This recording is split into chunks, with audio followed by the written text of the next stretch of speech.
Mr. President. The senator from Colorado is recognized. Thank you, Mr. President. Thank you very much for being a part of this effort. And I want to thank my colleague from Ohio and for his extraordinary leadership from the very beginning on both of these bills. He led on the EITC bill, and I was very grateful to have the chance to be with him on that, and I on the child tax credit. And he was my partner from the very beginning on that, as was Senator Booker and Senator Harris before she became Vice President Harris. And I've only been here for 11 years, Mr. President. You've been here a shorter time than that. And I never thought this day would come. I never thought we would see this day. Before I came to the Senate, I was the superintendent of the Denver Public Schools. That's a large urban district in Colorado. Most of the kids are kids of color. Most of the kids are kids living in poverty, and the parents are working 2 and 3 jobs, many of them. And no matter what they do, they can't get their kids out of poverty. No matter how hard they work, they're not paid enough to get their kids out of poverty. Over the last 11 years, I've had the great privilege of traveling the state of Colorado, and it is a diverse state. Politically, it's a diverse state. We have urban areas and rural areas. We've got some of the most dynamic economies in business environments in the country and therefore on the planet. And yet, if I had to summarize those town halls, it's really easy. And it's people that are coming and saying, Michael, we are working really hard, but no matter what we do, we can't afford housing, health care, higher education, or early childhood education. We can't save. We think our kids are going to live a more diminished life than the life that we lived, and we're already living less of a good life than our parents lived. And that, Mr. President, is the anecdotal reflection of an economy that for the last 50 years has worked really well for the top 10% of Americans, but has not worked for the bottom 90%. The bottom 90% is all of America. And their wages have been flat. And we have seen income inequality grow through 2 recessions, the Great Recession and now the COVID recession. And the gaps between more affluent families and poorer families has only grown as a result. And everywhere I went this year, Mr. President, I went to all 64 counties of Colorado during COVID, I heard the same thing. Give us a little bit of hope. And that's what the American Rescue Plan is going to do. It's going to give people just a little bit of hope. Make it a little bit easier for people to buy groceries for their families or to pay the rent at the end of the month, pay their mortgage, set up a savings fund for their kids' college education. And that might sound like an obvious thing for us to want to do, but Washington, for years, has done exactly the opposite of what we're doing in this plan. Washington has passed one regressive tax cut after another, saying they were cutting taxes for the middle class. That was a complete smokescreen. Since 2000, they have cut, listen to this, $5 trillion of taxes. Almost all of that has gone to the wealthiest people in the country when we've got the worst income inequality that we've had since 1928. It doesn't make any sense. Can you imagine if the mayor of Atlanta, Mr. President, went to his citizens and said, we are going to borrow a bunch of money from the Chinese? And you said, well, we're going to borrow more money than we ever have before. And you said, well, that kind of worries me. What are you going to use that money for? And the answer, and you said, are you building infrastructure, roads and bridges? No. Are you going to invest in our schools? No. Our sewers? No. Mental health, something we need desperately across this country? No. Health care? No. What are you doing with the money? You're borrowing $5 trillion. What are you doing with the money? We are going to give it to the 2 wealthiest neighborhoods in Atlanta and hope that somehow it's going to trickle down to everybody else. That's how you write a bill, which is the Trump tax bill, where 42% of the benefit of that bill, it was a $2 trillion bill, 42% went to the top 5% of Americans. To the people who need it at least. This is exactly the opposite of that. 60% of our bill, I'm not going to give you a lot of numbers, but 60% of our bill, the majority of our bill, goes to people making $50,000 or less. And as my colleagues have said, we are cutting childhood poverty in half this year as a result of what we're doing, and 90% of American children are going to benefit from what we're doing. That's about as broad-based as you can get. It's progressive in the sense that the greatest benefit is going to the poorest kids because the credit means the most to people making the least. But if you're making up to $150,000 as a couple, you're going to have a benefit for your kid. You'll get the full tax credit for your kid. So let me describe it a little bit, and then I'll talk about the earned income tax credit. Then I'm going to take over for the presiding officer, and I look forward to hearing what he has to say. Most families under this change to the law are going to receive $250 a month per child. That's $300 a month for kids under the age of 6. It's fully refundable. What does that mean? Well, there was a view about this tax credit before that said that you had to make a certain amount of money before you could be eligible for the tax credit. Because there was a theory that, if you got the tax credit, you wouldn't work. That's not the problem. People are killing themselves. They're not getting paid. And so we say that you get the tax credit from $0, which means finally millions of America's poorest children who have been completely overlooked, not just overlooked, ignored, are going to get the tax credit. So millions and millions and millions of children who were too poor to benefit from what was going on here while we were cutting taxes for the richest people in America are now going to benefit from this tax credit. And it will make the biggest difference for them. We are the wealthiest country in human history. And yet we have one of the largest, if not the largest, childhood poverty rates in America. And as my colleague from New Jersey, Senator Booker, said, I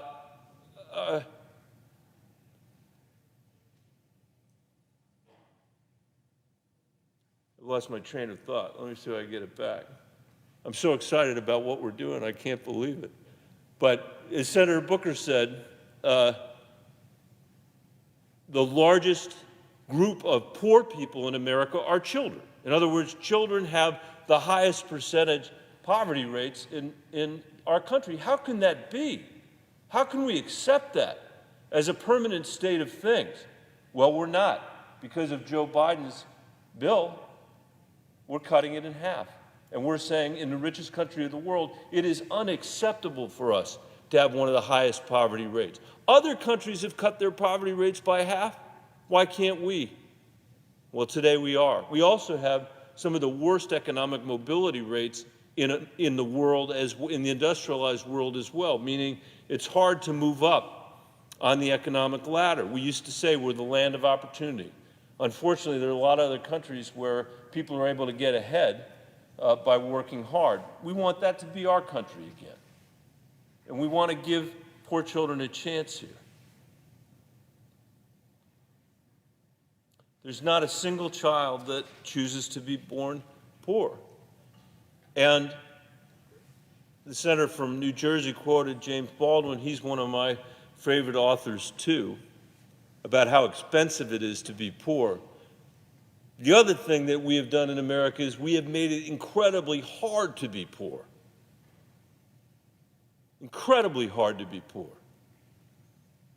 And that's one of the interesting things about this bill is in countries that have child benefits like this child benefit, they actually have a higher percentage of people in the workforce than we do. And why is that?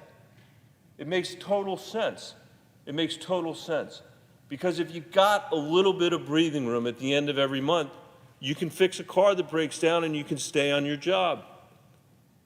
If you can afford to pay for a little bit of child care, a few hours an afternoon, maybe that lets you stay on the job. And for working moms in particular, I think it's going to really create the opportunity for them to earn income over the long haul because it'll be easier for them to stay in their jobs than not. As I mentioned, nationwide, over 90% of families, 90% of children are going to benefit from this. So, Mr. President, over many nights, late nights often on this floor, I have come here with one complaint or another about how we have turned our back on America's children. I've come here and I've said over and over again that we are treating America's children like they're someone else's children, not like they're America's children. And you know what? In this bill, we treated America's children like they are America's children. Like they really matter to us. Like we believe in their future and the future of our country. That they are filled with promise, no matter how poor they are, or no matter what zip code they live in, rural or urban, they matter to us, they're visible to us. And that we're going to make them a priority. This is the biggest reduction in childhood poverty in the history of our country. And we need to make it permanent. And today, 40 of us sent a letter to President Biden saying that we're going to work with him to find a way to make this permanent. My goal is to end childhood poverty in this country.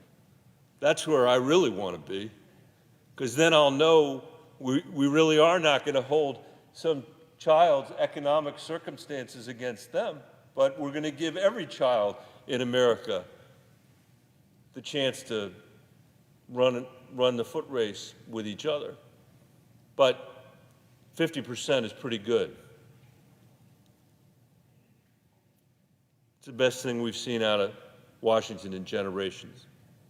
I want to just mention a few words also about the other bill that Senator Brown led on the earned income tax credit, which triples that credit for low-income workers that don't have kids.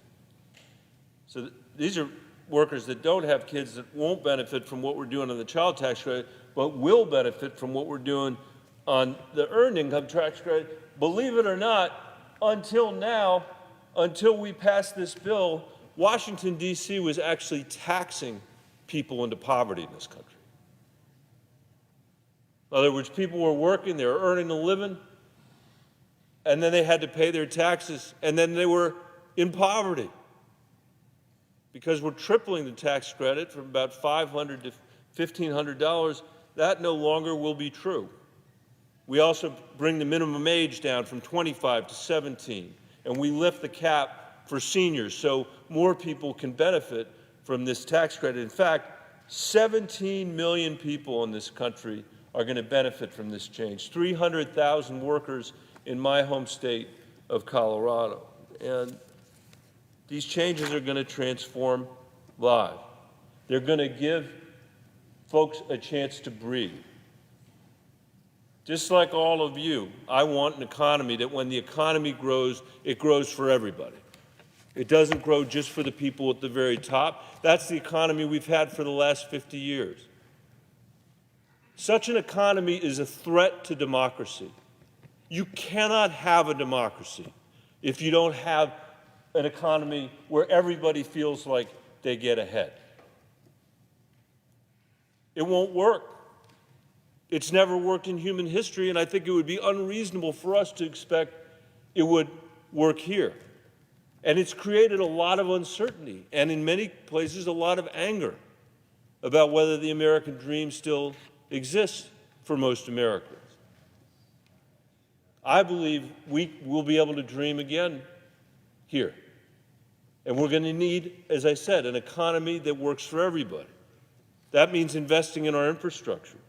That means having an approach, to the competition from the Chinese government that doesn't just leave us and our industries as collateral damage, but creates thriving supply chains here and high-paying jobs here. Make sure that we own auto manufacturing here and other kind of manufacturing. It means having an education system that can prepare people to do the jobs of the 21st century. That's work we still have to do. It means that making sure that every single high school kid or every single kid that graduates from high school graduates knowing they can earn not just the minimum wage, but a living wage the day they walk out of their high school. That's what we need to do.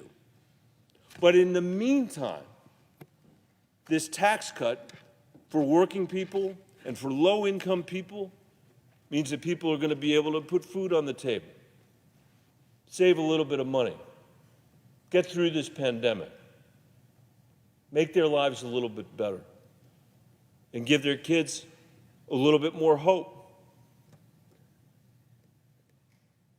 I am really grateful that we elected a president and a vice president who's not treating America's children like they're someone else's children, but treating them like they're our children.